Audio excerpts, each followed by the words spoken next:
Olá pessoal, eu sou Daniel Linger, estrategista na RB Investimentos. Hoje o nosso papo é com Laurice Mello, da Azequest. Fique por aí e acompanhe nossa conversa. Laurice Mello é gestor de crédito na Azequest há 4 anos e eu estou aqui com ele. Obrigado aí por ter aceitado o nosso convite, ter falado aqui com a gente. E eu queria pedir uma primeira pergunta, você falar um pouquinho sobre o histórico da Azequest, como você foi parar na Aze. Tá bom. Boa tarde, pessoal. Obrigado pelo convite de estar aqui, né? Um breve histórico, a Azequest foi uma gestora que começou suas atividades em 2001, foi aumentando aí a sua capacidade de gestão em outras áreas e a partir de 2015, quando eu entrei na Azequest, a gente colocou a última estratégia que são os fundos de crédito. Então hoje a gente tem fundos macro, ações, volatilidade, né, onde a gente trabalha basicamente arbitragem, e a última estratégia é de crédito privado. Com isso, nós temos 18,5 bilhões de reais sob gestão, onde crédito é mais ou menos a metade desse valor. Tá? Depois você vem ações, multimercado e volatilidade, a parte de arbitragem. Esse é um pouco do resumo da nossa estrutura e da forma que a gente trabalha. Legal, Laurice. Você está incorporando lá o time de crédito. Fala um pouquinho da sua estrutura, a função de cada um, como que são os processos de aprovação de crédito quando aparece uma oportunidade. Tá bom, Daniel. Isso resumindo, né, para tentar ser relativamente simplista numa resposta, basicamente a gente trabalha no universo de high grade. O que é esse universo de high grade? São companhias com boas qualidades de crédito, onde a gente fala não só o balanço é bonito, mas o nome da companhia é bonito. Na grande maioria das vezes as pessoas conhecem, são as grandes companhias do Brasil, que têm balanços muito fortes, são bem resilientes a diversos ciclos econômicos, né? E com isso a gente trabalha muito a análise constante por setores. Se forem setores que têm menos emissores, a gente olha muito em determinada empresa em si. O fato de ser por setor facilita muito na análise de crédito e isso é dividido de acordo com o time. Nosso time tem 4 analistas no mundo de crédito, vindo até um quinto para vir ao longo desse ano. E um ponto que a gente acha que é um diferencial muito grande, que você tem uma junção de equipe, uma alavancagem operacional com o pessoal que faz renda variável. Então, os analistas de renda variável ajudam muito no processo de análise de empresas e vice-versa. Então, a gente tem um comitê unificado, onde a gente olha todo o cenário, participam todos os gestores, economistas da Quest, ele é bem aberto mesmo, onde a gente troca as principais visões da casa. Em torno disso, a gente de crédito começa a fazer uma análise mais setorial, discutindo muito com o pessoal de equities, principalmente. Depois a gente reduz isso para o nível de empresa, a própria missão e parte, por último, para a parte de gestão. Tem alguma política de rating médio para a carteira dos fundos? Vocês podem comprar papéis que não têm rating? Como que é essa tomada de decisão? Cada fundo tem seu regulamento. O que é interessante quando a gente falou que são fundos high grade, então são nomes que empresas que têm balanço forte, eles têm que ter necessariamente, por definição, que agências de rating chamam de grau de investimento.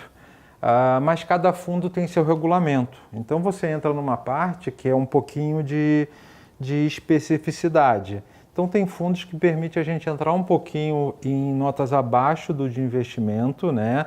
O que a gente chamaria de um pouquinho mais de risco, e tem outros fundos que é totalmente proibido. No caso de um fundo que a gente tem aqui na plataforma, que é o LUT, ele basicamente trabalha só com high grade, grau de investimento, e a gente comumente trabalha ali dentro, até uma medida gerencial, empresas que tenham rating A- para cima, na sua grandíssima maioria na região de AA e AAA. Mas aqui a gente está falando do rating das empresas emissoras, não o rating da estrutura que vocês estão comprando. Tá certo isso? Sim. E dependendo do regulamento, ele exige que tenha os dois, da companhia e o rating da emissão. Então aí você começa a entrar numa parte muito técnica, mas realmente tem fundos que permitem a gente considerar só o rating da estrutura ou da companhia e outros da emissão. Então, deixa eu até aproveitar e fazer um gancho, né? Você falou da questão do mercado primário, né? O mercado primário é quando as empresas vão fazer a emissão do papel, né? Isso. O mercado primário é quando a empresa vai captar o dinheiro. Quando a gente fala de mercado secundário, a empresa não está mais envolvida, é só a troca de titularidade daquele crédito, né, daquele papel. Exato. Em se falando do mercado primário, o que eu tenho ouvido é que o tamanho da taxa de juros que as empresas estão pagando está diminuindo bastante. Na verdade, o primeiro trimestre de 2019 diminuiu bastante. A que se deve, na sua visão, a esse atachamento dessas taxas de juros, né, o spread do papel? Para mim, o principal motivo, são vários, mas realmente o que resume é oferta e demanda. O que é maravilha, a gente vai ter que lidar por isso por algum tempo, o fenômeno de desbancarização, quer dizer, das plataformas, e que é um trabalho maravilhoso que está tendo no mercado brasileiro, fez o quê? Fez com que muito dinheiro que estava empossado nos grandes bancões viessem para trabalhar, e trabalhar de maneira muito mais eficiente. Então, na hora que você tem esse dinheiro para trabalhar e ele veio de uma velocidade muito grande, você tem muito dinheiro para dar crédito. E esse dinheiro vai muito para essas primeiras empresas que são os mais simples, os mais óbvios, os mais preparados para receber o primeiro bolo de dinheiro. Isso é muito saudável para a economia como um todo.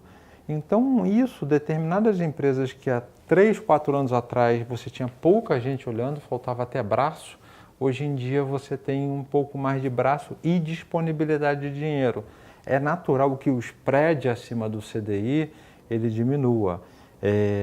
Fato interessante que a gente teve algumas operações no primário que testaram meio que um piso, se a empresa tentar vir um pouco atrás, um pouco mais embaixo, não vai dar, ela não consegue emitir, então é o mercado dando uma sinalização, mas está um momento muito positivo para as empresas tomarem recursos, porque você tem uma disponibilidade muito grande. Para o país, está extremamente positivo. Empresas que conseguem mudar seu perfil de endividamento, conseguem pensar em produção, geração de emprego e fazer a economia girar de uma maneira mais saudável. Então você tem um mercado de capitais fazendo o papel de mercado de capitais, não ser um agente de especulação, mas de financiamento do sistema, para os empresários realmente produzirem. A gente estava falando aqui de tendência do tamanho do spread, né?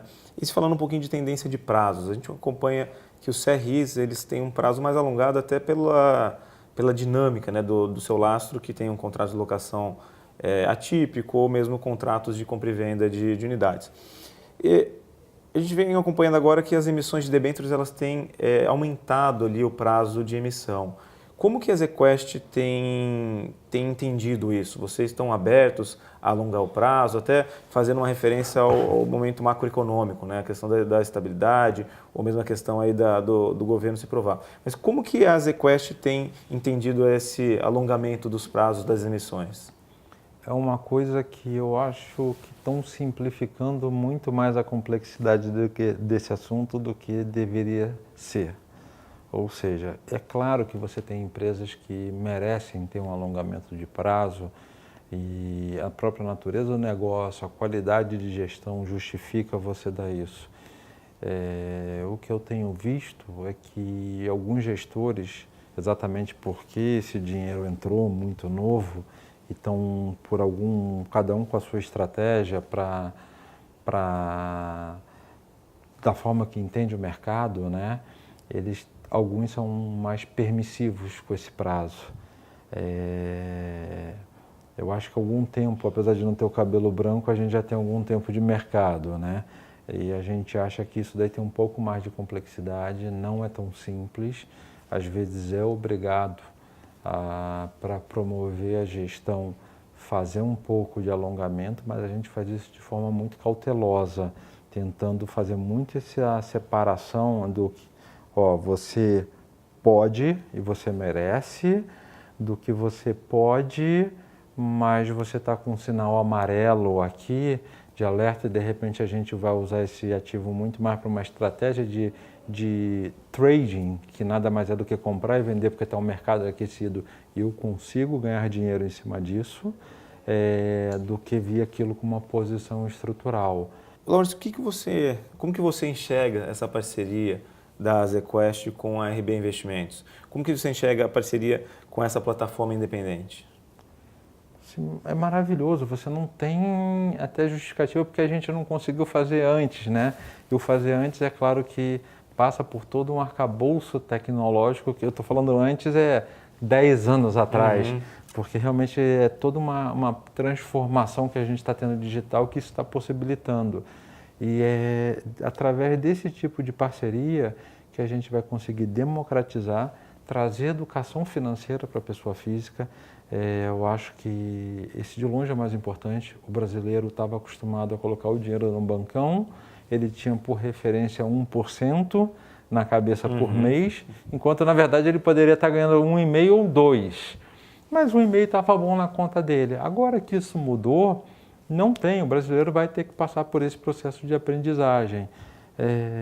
Então, o que a RB está fazendo, através desse vídeo aqui, que é super importante, e mais a plataforma, é falar o seguinte, ó, eu não estou te dando só acesso, eu estou te dando as condições de você tomar uma decisão pautada em conhecimento correta e você vai ter a sabedoria que você não está tomando uma decisão sozinho, eu também estou cuidando de você e estou te auxiliando, já botando coisas que eu pré-selecionei e que você vai dentro disso fazer o que mais adequa para a sua realidade, pessoa física. Então isso é fantástico. Pô, legal. É muito bom. Da nossa parte também a parceria de longo prazo. E se falando um pouquinho do ZQuest Lucy, qual que é o valor mínimo de aplicação? Qual é o prazo que o investidor tem que ficar no fundo? Ele é um fundo, dentro da nossa grade de fundos, ele é o fundo mais conservador que a gente tem. Ele até se aproxima, ele é um fundo de renda fixa, mas na verdade a gente olha ele quase como se tivesse características de DI. Ele tem uma liquidez diária, você pede o resgate hoje, você recebe o teu dinheiro amanhã. Ele tem um investimento mínimo aqui para a plataforma da RB Investimentos de R$500. Bem democrático. Né? Então ele se torna interessante que não é só para a pessoa que está fazendo o primeiro investimento em fundo de investimento, mas para aquele investidor que sobrou algum dinheiro, ele resgatou, estava em bolsa, estava em algum outro investimento, título de renda fixa direto, e ele recebeu juros, então ele consegue colocar num veículo aqueles juros de R$500, R$700 que ele recebeu, consegue botar diretamente no veículo sem ter que se preocupar muito em tomar a decisão do onde eu vou investir. Não, ele já está acostumado com o produto, então isso se torna bem útil para trabalhar. É um fundo que tem em torno de 40% a 60% de caixa, tá? Ele basicamente tem empresas aí AAA, da região de AA e AAA, feita pelas agências de rating internacionais. Então isso daí a gente está muito preocupado que o investidor tenha uma tranquilidade, e esse investimento não seja uma preocupação, seja quase que uma tranquilidade para falar assim, ali eu estou, confio, não vou ter surpresa, vou me preocupar com outras coisas da vida. Entendi, não, bacana. Bom, Laurice, eu queria agradecer aí a presença, de ter batido esse papo com a gente. Acho que, como você mesmo disse, levar informação para o investidor ela é essencial para a tomada de decisão, e a casa está sempre aberta aí para novos desafios também. Eu agradeço, a ZQuest agradece também pelo convite, ficamos felizes, e sempre que quiser a gente está disposto. Fechado, então. Aqui. Obrigado. E aí, gostou do nosso vídeo? Acompanhe nossas redes sociais para ficar por dentro do que acontece no mercado financeiro.